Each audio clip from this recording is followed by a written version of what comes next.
Good, Cahirlik, and I want to thank you, Minister, for your very generous closing remarks, and indeed to thank Minister O'Brien for his very comprehensive response earlier.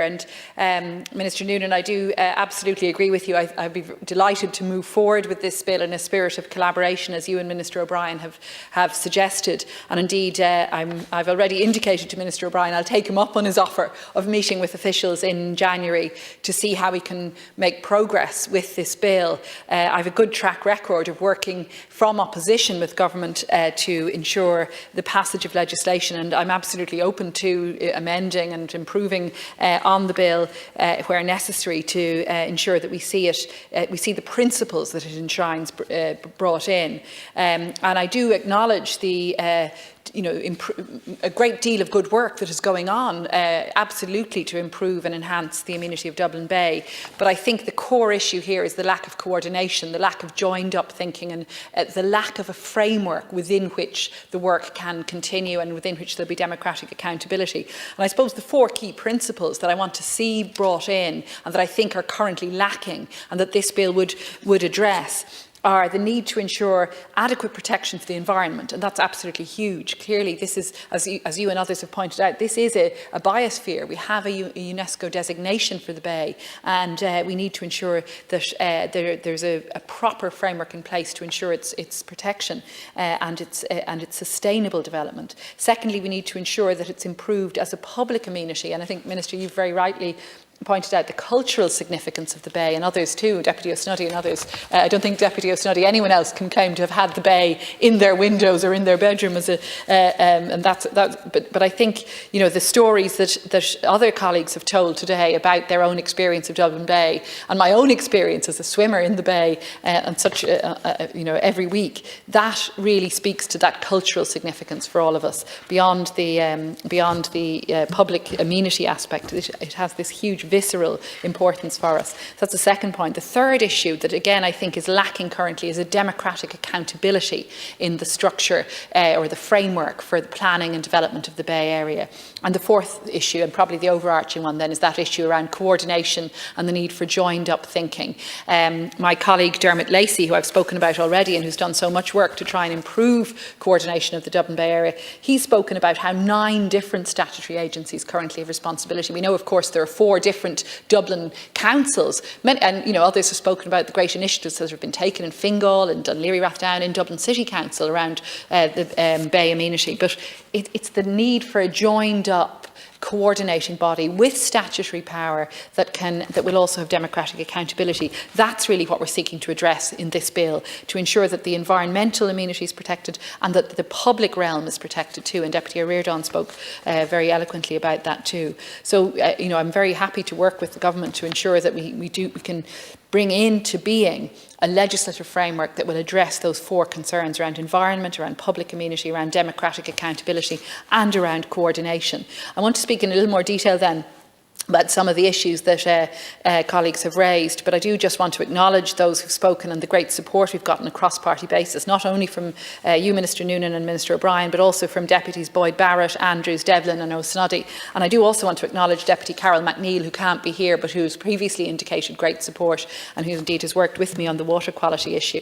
And I want to start, I suppose, with the water quality issue and Section 6 of the bill. Minister O'Brien addressed in some detail, which Section 6 would seek to amend the bathing water regulations and to ensure that we have water quality monitoring and data over the whole year. And I do want to thank in particular SOS Dublin Bay for working with me on this provision, and again to acknowledge the visitors in the gallery and all the activists who've been working on the issue of water quality.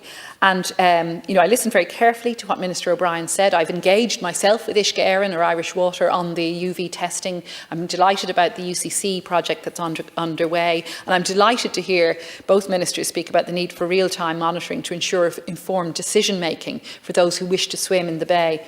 But I suppose that those comments, I think, illustrate what I might, with respect, describe as the lack of coherence around the argument against year-round water quality monitoring.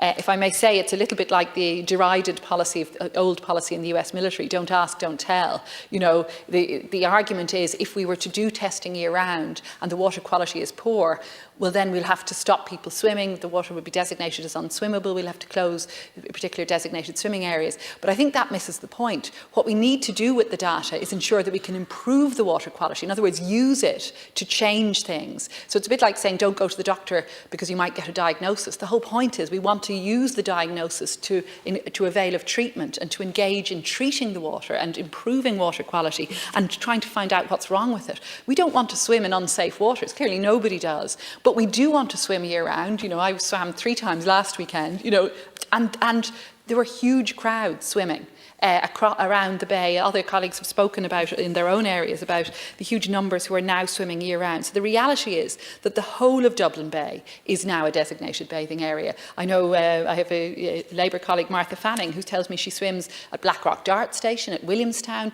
These are swimming areas that weren't previously thought of as, and certainly aren't designated swimming areas. You know, we swim, as I said, off the South Wall at the Half Moon Swimming Club, which used to be a very underused area. Now huge numbers use it. So these are all swimming areas that are now designated. The whole of the year is now a bathing season, because again, we've all embraced this.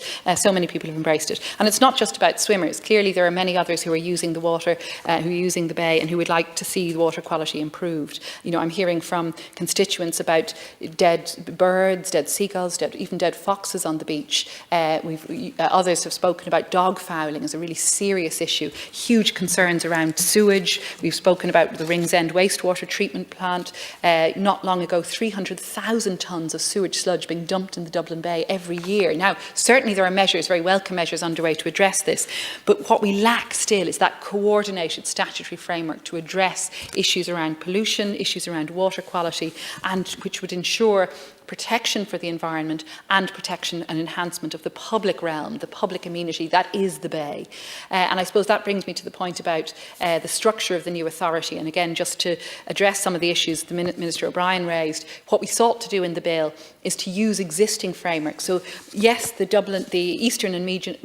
Eastern and Midland Regional Assembly already has power to establish special committees, and indeed Section 2 of the bill would establish this statutory authority as a special committee. So we're trying to use existing frameworks and existing structures to ensure that coordination is possible. We're seeking to ensure that there will be democratically elected members of the Assembly who will be members of the authority, and we're seeking to build on the existing structures like the Biosphere Partnership to ensure that we have that joined up thinking. I suppose I did want to acknowledge the work of your colleague John Gormley, who back in 2008, as others have said, did seek to bring a coordinated cross-party, cross-institutional approach to the management of Dublin Bay through his Dublin Bay Task Force. And that was a very important initiative. But I think ongoing issues around water quality, ongoing issues around lack of enhancement and lack of protection for the public amenity and the environment of the bay, I think these indicate the need for a stronger body and a stronger overarching body to take control of the management and the development and the enhancement of Dublin Bay. This need was brought home very strongly to me when I was first elected minister and had a tour from Dublin Port and heard about their great plans for development of the lands along the South Wall in particular.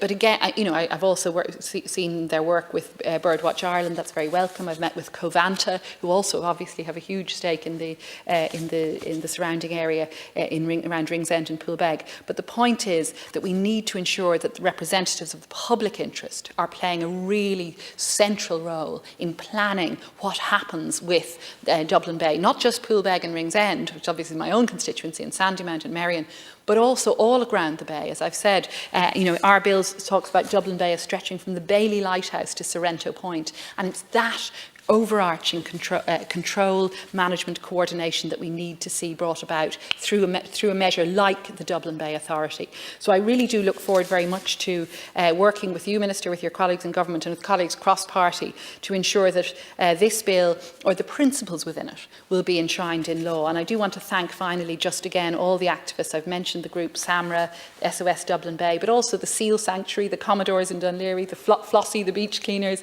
the Coastal Concern Alliance, and so many more who've worked so hard on a voluntary basis to ensure an enhancement of Dublin Bay. And I do also want to thank my own political advisor, Chloe Manahan, who's worked very closely with me on this, and Finbar O'Malley, our drafter, who worked on the text of the bill. I think it's such an important principle that we would see a coordinated statutory body that would come into being, that would have a democratic legitimacy and a democratic accountability, and that we could see as responsible, having the central responsibility for the planning, the protection and the enhancement of Dublin Bay. So, Minister, my concern is that for far too long we've talked about this. John Gormley spoke about it in 2008 and tried to work on it, but now we need to see a whole of government approach, working with partners in opposition to ensure future protection and enhancement of Dublin Bay. I believe this bill represents a necessary first step to change how we treat Dublin Bay, how we see it, to stop us taking it for granted, and to ensure that we can realise its remarkable potential, not just for all of us, but for future generations too. So I thank colleagues for their great support. I thank our visitors in the gallery for their activism and work, and I look forward to working with others to ensure that this bill does become law. Thank you.